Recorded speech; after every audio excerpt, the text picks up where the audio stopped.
Yes, good morning everyone. ये अपना chapter oscillation चल रहा है। अपन ने अभी तक पीरियोडिक मोशन पढ़ लिया है। कोई मोशन रेगुलर इंटरवल में रिपीट हो, oscillatory motion, to and fro motion.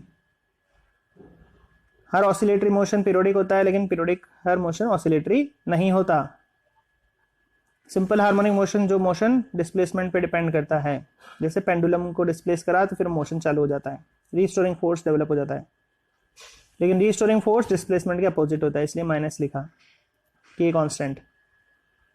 लेकिन अपन तो एफ का फॉर्मूला एम ए भी जानते हैं, तो एफ का फॉर्मूला तो यहाँ के एक्स लिखा हुआ है, तो m a equals to minus k x, या a equals to minus k by m x. तो मतलब ए एक्स के प्रोपोर्शनल है। ऐसे मोशन को ऐसे एम बोलते हैं, ऐसे सीखा था। करेक्टरिस्टिक सीखी थी कि मोशन पीरियोडिक होता है, ऑसिलेटरी होता है, रिस्टोरिंग फोर्स के कारण मोशन होता है, रिस्टोरिंग फोर्स अपोज करता है डिस्प्लेसमेंट को, और साइन और कॉस के रूप में इसकी इक्वेशंस लिख सकते हैं। फिर इसकी मैथमेटिकल इक्वेशन देखी थी, एफ बराबर माइनस के एक्स को सॉल्व कर करके देखा कि क्या आ सकता है। तो एफ बराबर एम ए भी होता है, ए को D square x by D T square लिख देते हैं, मतलब D square x by D T square minus k x के बराबर है। तो D square x by D T square किसके बराबर हो गया, minus k x by M.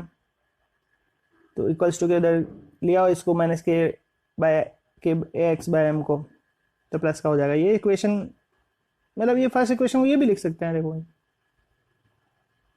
फिर बोला था कि इसका सॉल्यूशन ये होता है, एक्स का डिफरेंशिएशन करोगे, एक बार और डिफरेंशिएशन करोगे तो इक्वेशंस मिल जाएगी। ऐसा सीखा था अपन ने पिछली क्लास में।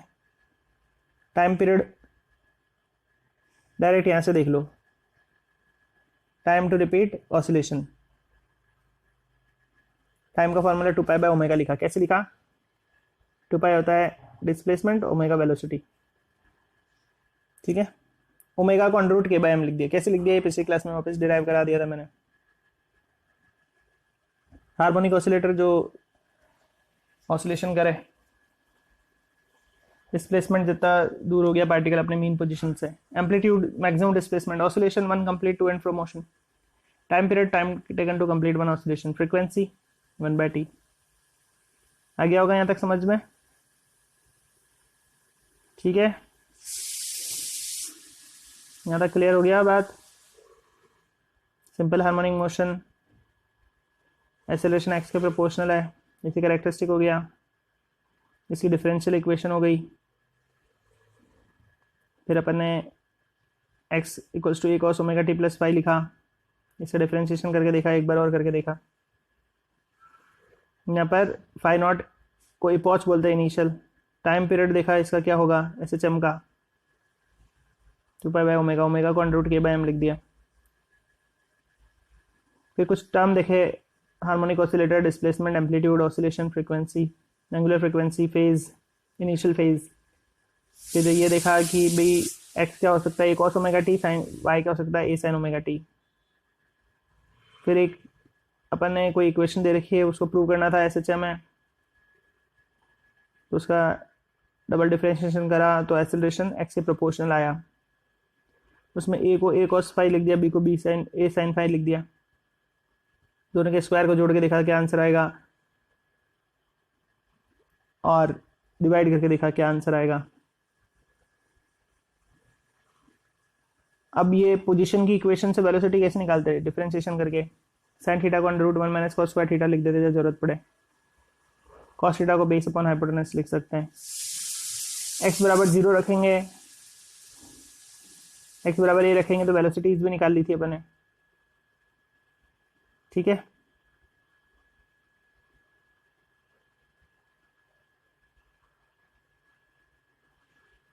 एक्सेलरेशन भी निकाल लिया था, टाइम पीरियड भी निकाल लिया था। फिर अपन ने बोला था कि ये एक्स बी और ए की इक्वेशन से ग्राफ बनाना सीखा, ग्राफ भी बनाने सीख लिए थे अपन ने।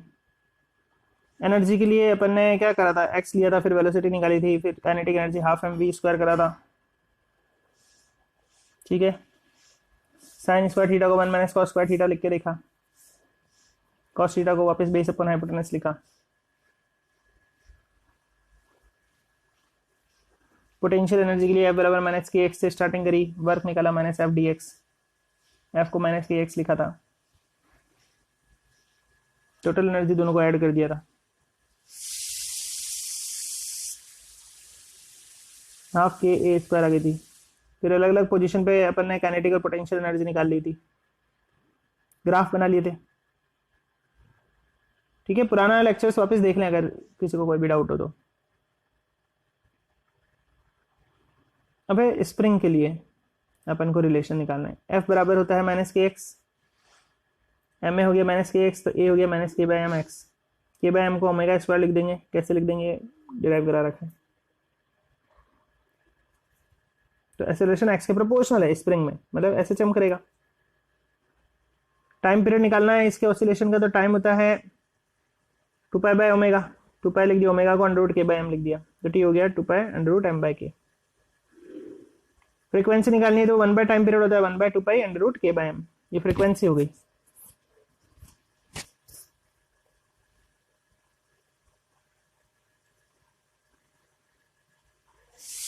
ठीक है,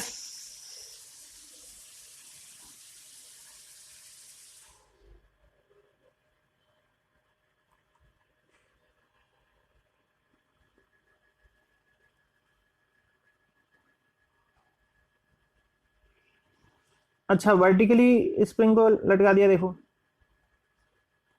ये भी ऐसे एक रिलैक्स पोजीशन में थी, डी खींचा, फिर और खींच दिया डी से भी, और ये लोड लगा दिया तो डी खींच गया। पहले बिना लोड के आराम से पड़ी थी, लोड लगाया तो डी तक खींच गया। अब इसको एक्स और खींच के छोड़ दो, ऑसिलेशन करने लग जाएगा।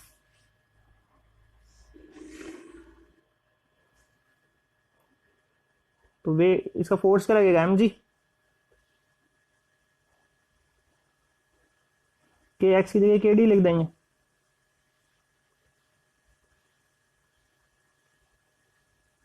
अब रीस्टोरिंग फोर्स कितना आ जाएगा,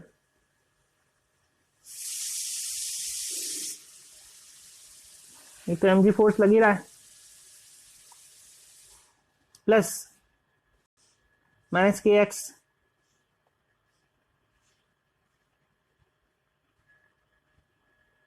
तो रीस्टोरिंग फोर्स ये हो जाएगा। अब एम ए बराबर माइनस के एक्स, तो ये हो जाएगा, ये टाइम पीरियड हो जाएगा। देख लें एक बार,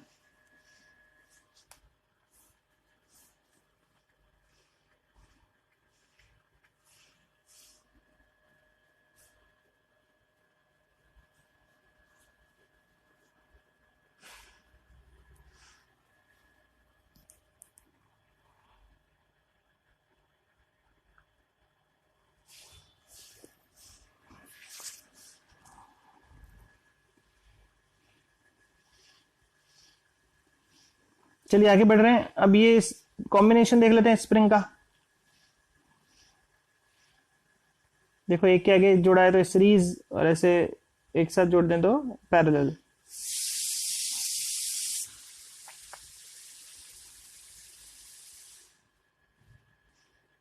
पैरेलल के लिए देखिए force 1 equals to minus k x. अब ये एक्स तो बराबर ही है ना, पैरेलल है, दोनों एक साथ ही खींचेंगे। अगर वर्टिकली है तो वाई डिस्प्लेसमेंट लिख दिया। टोटल रीस्टोरिंग फोर्स दोनों स्प्रिंग में मिला के कितना हो जाएगा, F1 प्लस F2। भाई ये सिचुएशन कंसिडर कर रहे हैं, अभी यहाँ से नीचे खींच रहे हैं तो इसमें भी रीस्टोरिंग फोर्स आ रहा है, इसमें भी। इसको F1 बोल दिया, इसको F2, टोटल कितना हो गया F1 प्लस F2 माइनस के बाय माइनस के बाय।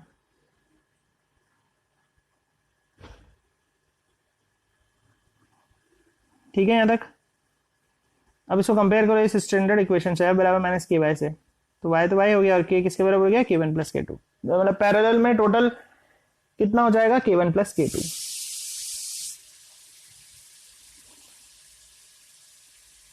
अब फ्रीक्वेंसी निकालनी तो 1 bye 2 pi under root k by M होता है ना, तो पैरेलल है तो K1 प्लस K2 लिख देंगे। चलो अब सीरीज का करते हैं।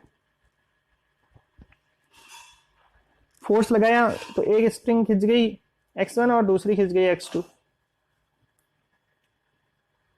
तो x1 हो जाएगा F बाय K1, x2 हो जाएगा F बाय K2। देखो ध्यान से देखते जाओ, x1 प्लस x2 करे टोटल डिस्प्लेसमेंट तो ये हो जाएगा, F कॉमन निकाल दो, एलसीएम ले लो। किसके बराबर आ रहा है सर आंसर, एक्स के बराबर।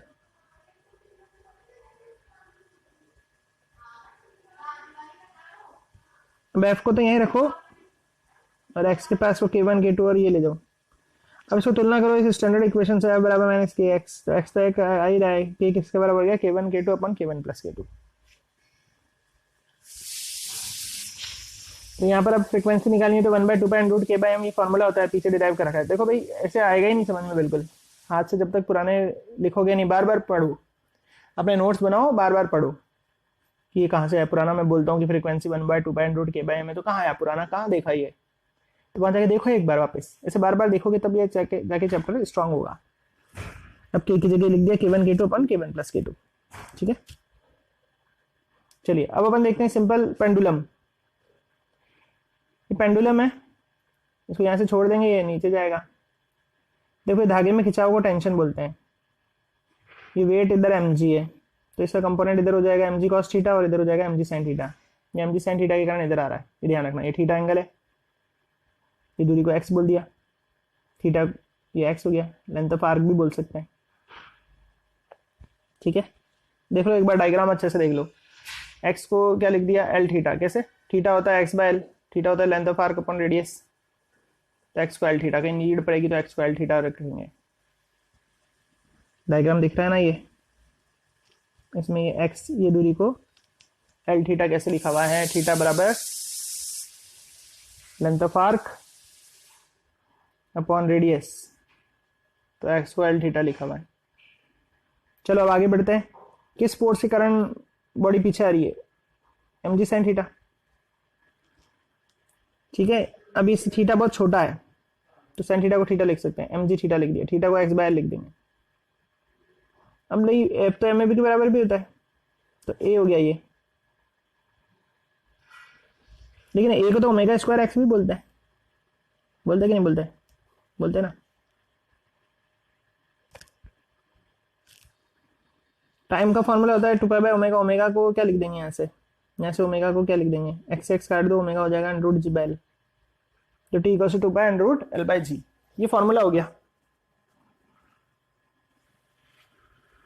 Time period of pendulum 2π√l/g।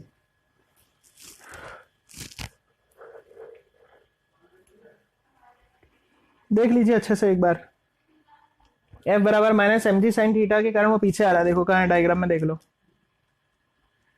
भाई, ये mg है, ये थीटा है, तो ये भी थीटा हो जाएगा, तो इसका ये वाला नीचे वाला कंपोनेंट mg cos थीटा और ये वाला कंपोनेंट mg sin थीटा होगा ना, और इसी कारण ये पीछे आ रहा है। अब ये अपोजिट आ रहा है ना, आप तो उधर ले जा रखे हो, ये बैक फोर्स लग रहा है, तो इसलिए माइनस का साइन लगा रखा है। देखो ये डेरिवेशन। चलो अब फ्री ऑसिलेशन देखो, कोई बॉडी को अपन ने खींच के छोड़ दिया तो वो ऑसिलेट कर रहा है अपना नेचुरली आराम से, लेफ्ट राइट जा रहा है, अब डिस्टर्ब कुछ नहीं कर रहे। एक बार अपन ने खींच के छोड़ दिया तो this is called free oscillation. जैसे एक ट्यूनिंग फॉक होता है, उसको रबर के बैंड से मार के छोड़ दो तो डर डर डर वाइब्रेट करता रहेगा, फ्री ऑसिलेशन, ठीक है। इसके बाद डैम्प्ड ऑसिलेशन। डैम्प्ड का मतलब क्या है, जब तुमने वाइब्रेट करके छोड़ दिया उसको फ्रीली, तो थोड़ी देर में एनर्जी तो लूज हो जाएगी इधर उधर एनवायरनमेंट में, तो उसका ऑसिलेशन का एम्पलीट्यूड कम होता जाएगा। This is damped. Maintained oscillation, अगर आप एनर्जी देते रहोगे लगातार तो वो मेंटेन रहेगा ऑसिलेशन। जैसे चाइल्ड स्विंग कर रहा है, एक चाइल्ड इधर है, इधर बैठा हुआ है, तो मेंटेन रह रहा है ना ऑसिलेशन। फोर्स ऑसिलेशन, आप खुद जबरदस्ती अगर ऑसिलेशन करा रहे हो, जैसे झूला झूलते हैं तो पीछे से धक्का देता है आदमी आगे बैठे बच्चे को, आप सितार गिटार चला रहे हो तो अपनी उंगली से बार बार उसको स्ट्रिंग को प्लग कर रहे हो ना, तो फोर्स दे रहे हो ना, तो that is called force oscillation. Definition है, याद रखनी है आपको। रेजोनेंट ऑसिलेशन, ये क्या होता है,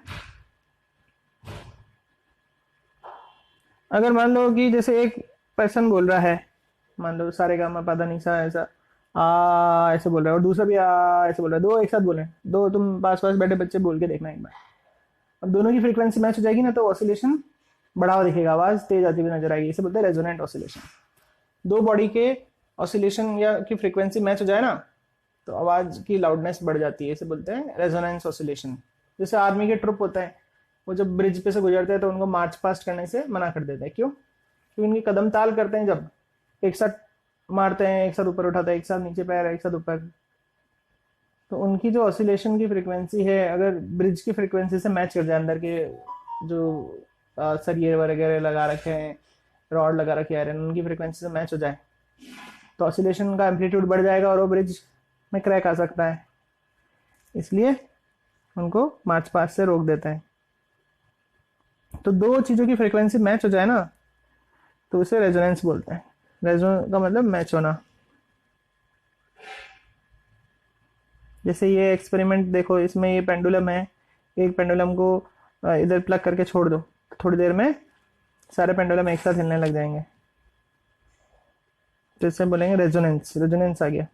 रेजोनेंस मतलब सब एक साथ मिलके एक ही फ्रीक्वेंसी से मोशन करने लग जाए, तो उसे रेजोनेंस बोलते हैं। ठीक है।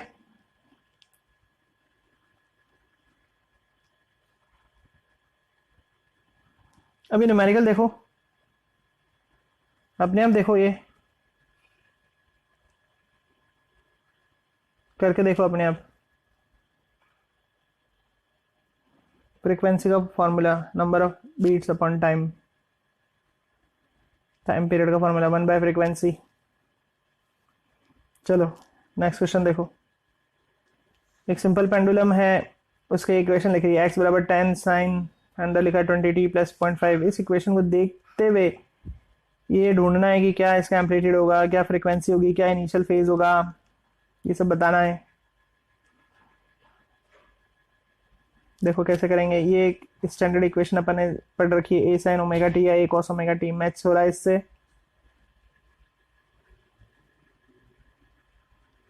तो यहाँ पर ए कितना है 10, ओमेगा कितना है 20, फाई नॉट कितना है 0.5। ये आंसर।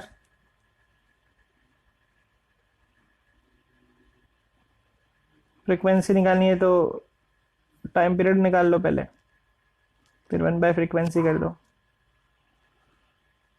देख लो अच्छे से, वापस से देखो, शुरुआत से देखो भाई। ये सामने आपकी न्यूमेरिकल है, इसको सॉल्व करना है। इस तरह के क्वेश्चन आता है।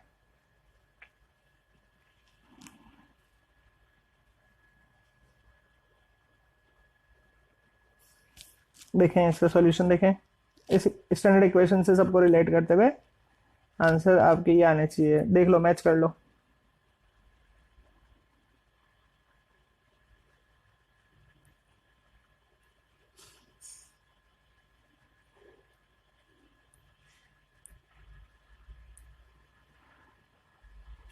अब नेक्स्ट क्वेश्चन देखें। इन what time after its motion begin will the particle oscillate according to the equation y equals to 7 sin 0.5 omega t pi t। ये y दे रखा है, इसको y equals to a sine omega t से compare करके देखो एक बार। तो a किसके बराबर है 7 और ओमेगा किसके बराबर है 0.5 pi. Let t be the time taken by particle in moving from mean position to the maximum displacement. मान लो t टाइम है, मान लो मैक्सिमम डिस्प्लेसमेंट कितना हो गया 7 हो गया t टाइम में। मतलब तुमने क्या करा, यहाँ पर 7 रख दिया y की जगह, मैक्सिमम डिस्प्लेसमेंट हो गया। y क्या डिस्प्लेसमेंट ही तो है, 7 हो गया मान लो। तो उस केस में कितना टाइम लगेगा, 7 से 7 काट दो,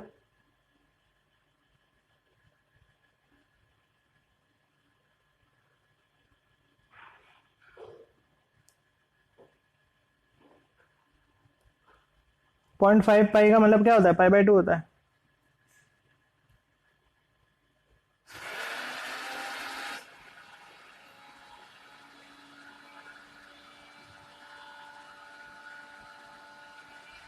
तो टी निकल गया अपने पास 1 सेकेंड। देख लो अच्छे से, ध्यान से देखो।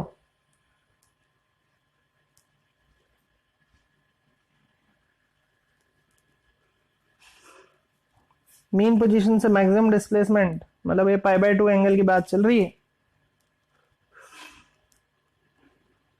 तो उसके लिए टी कितना होगा 1 सेकेंड।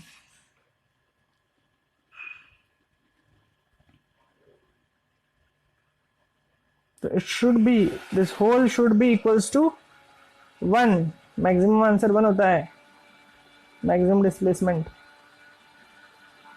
तो ये कब हो सकता है, जब ये पूरा answer he sine pi by 2 के बराबर हो, तो सबसे बड़ा आंसर आएगा, मतलब ये पूरा ही पाई बाय 2 के बराबर हो।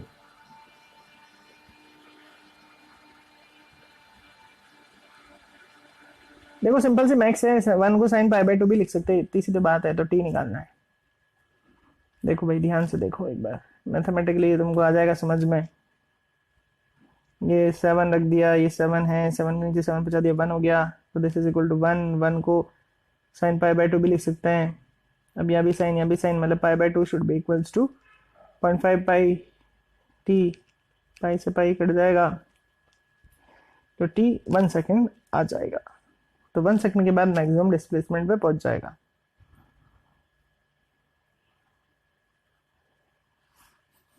ठीक है, देख लें एक बार ये न्यूमेरिकल, वापस से ध्यान से देख लें, शुरुआत से देख लें। ये फर्स्ट न्यूमेरिकल था,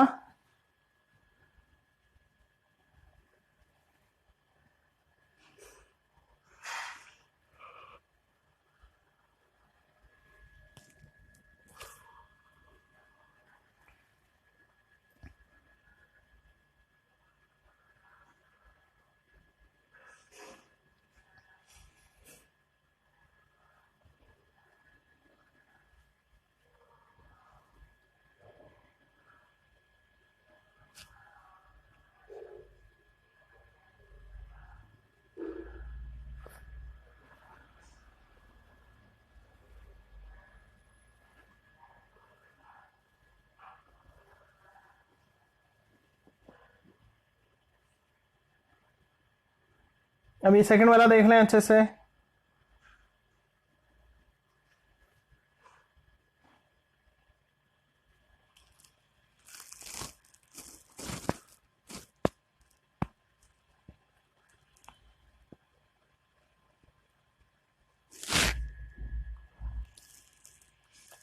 पूरा लिख लें क्वेश्चन, फिर ये सब चीज़ें फाइंड करके देखें।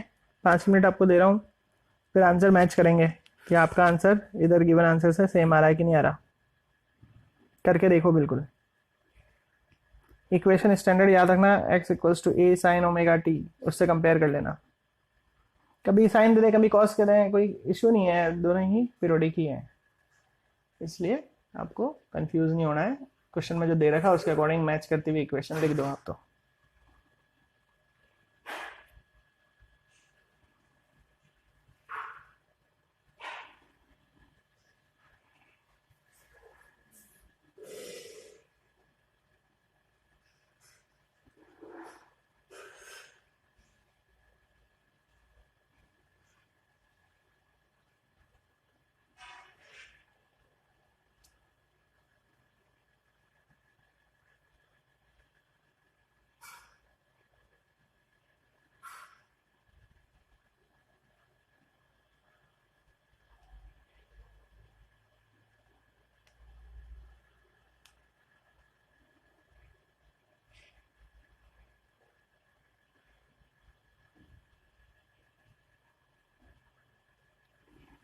चलिए कर लिया होगा, आंसर मैच करें अब अपने।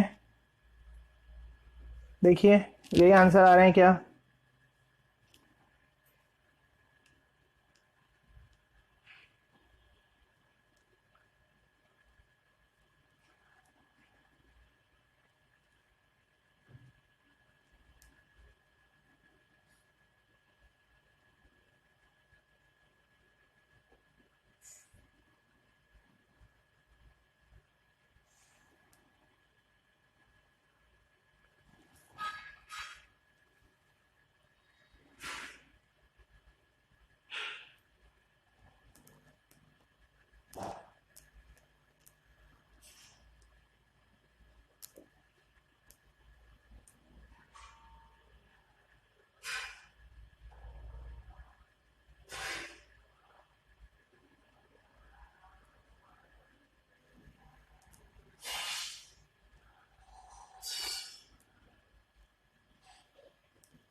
चलिए अब ये वाला क्वेश्चन देखें, अच्छे से शुरुआत से देखें। y equals to a sine omega t से कंपेयर करके y को 7 रख लें, क्योंकि मैक्सिमम डिस्प्लेसमेंट के लिए टाइम पूछा है। मैक्सिमम डिस्प्लेसमेंट y तो डिस्प्लेसमेंट ही होता है ना, उसके लिए टाइम पूछा है, तो y 7 रखना है।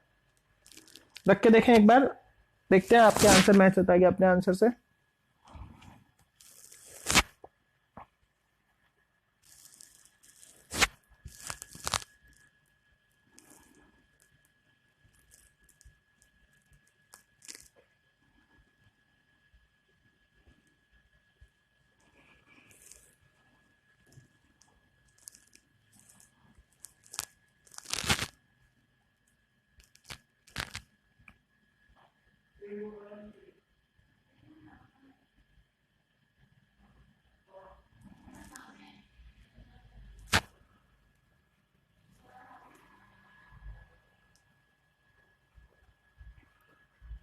देखिए ये आंसर आना चाहिए।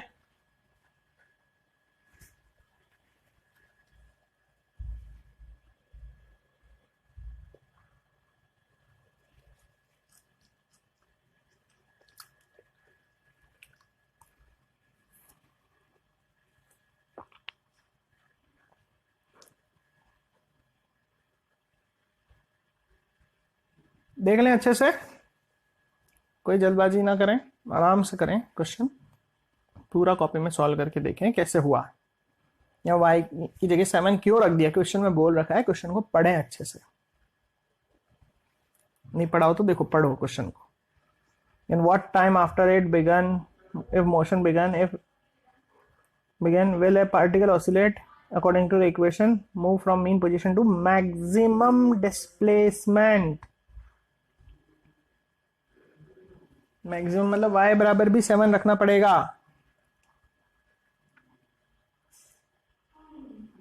ये आगे की चीज को मैक्सिमम डिस्प्लेसमेंट बोलते हैं। y equals to a sine omega t, ये a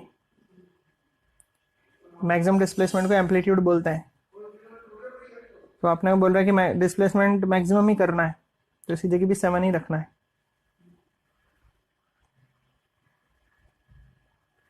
देखो करके।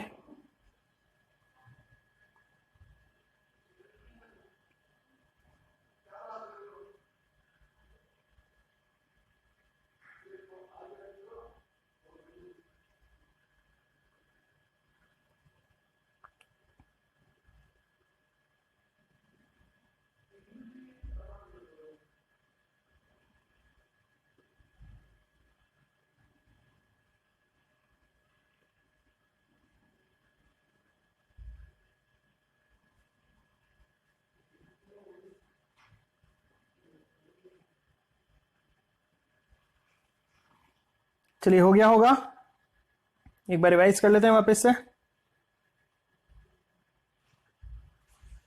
पीरियोडिक मोशन ऐसा मोशन जो रेगुलर इंटरवल में रिपीट हो, जैसे motion of earth around sun. Oscillatory motion to and fro motion को बोलते हैं। सारे ऑसिलेटरी पीरियोडिक होते हैं, लेकिन सारे पीरियोडिक ऑसिलेटरी नहीं होते। ऐसा मोशन को सिंपल हार्मोनिक मोशन कहते हैं, जिसमें डिस्प्लेसमेंट करने पर मोशन चालू हो जाता है, जैसे स्प्रिंग को डिस्प्लेस करते हैं या पेंडुलम को डिस्प्लेस करते हैं। इन सारे मोशंस में एक्सेलरेशन एक्स के प्रोपोर्शनल होता है। जब भी एक्स के प्रोपोर्शनल आए ए, तो सिंपल हार्मोनिक मोशन है, मतलब ऑसिलेटरी मोशन है। इसमें रीस्टोरिंग फोर्स के अंडर में बॉडी मोशन करती है। F is proportional to x होता है, एफ को माइनस के एक्स लिख देते हैं। एफ को एम ए भी बोलते हैं, तो m a equals to minus k x, तो ए आ गया minus k by m x, मतलब ए इज प्रोपोर्शनल टू एक्स। फिर डिफरेंशियल इक्वेशन देख लें। उसके बाद ये वेलोसिटी निकालना हो तो आपको क्या करना है, एक्स का डिफरेंशिएशन कर देना है। एक्सेलरेशन निकालना है तो क्या करना है, वेलोसिटी का डिफरेंशिएशन कर देना है। Time period 2 pi by omega, angular displacement upon angular velocity. Frequency, phase, initial phase, ये सब आना चाहिए आपको। मेन क्वेश्चन इसका ये ग्राफ है, ये इक्वेशन पूरी अच्छे से आ जानी चाहिए। ठीक है, ग्राफ अच्छे से कर लेना, ये सबसे इंपॉर्टेंट। एक्स का टी का, वी का टी का, ए का टी करके देखिएगा, है ना, अच्छे से करके देखिएगा ये सारे। चलिए कर लीजिएगा, एक बार वापस लेक्चर देख लीजिएगा, अगर कोई भी प्रॉब्लम हो तो मैसेज कर दीजिएगा। लेकिन ऐसा नहीं है कि भाई देखते ही मैसेज कर देंगे भी नहीं आ रहा, पूरा अपना कोशिश करेंगे आपको आ जाए, आपका दिमाग यूज़ करें। इतना सारा हिंट्स दे दिए गए, इतने सारा समझा दिए गए, तो खुद का दिमाग तो यूज़ करना ही पड़ेगा। और ये मान के चलो कि एक बार में चीज़ समझ में आ जाए ज़रूरी नहीं है, बार बार मेहनत करनी पड़ती है तब जाके दिमाग में बैठता है, समझ गए। तो बार बार पढ़िएगा, सोचिएगा, इमेजिनेशन करिएगा, अपने आप धीरे धीरे समझ में आ जाएगा। एक बार नहीं समझ में आए तो 10 बार लेक्चर देखें। चलिए गुड बाय। अपने नोट्स बना लीजिएगा, पीडीएफ सेंड कर रखिए, नोट्स बना लीजिएगा उससे।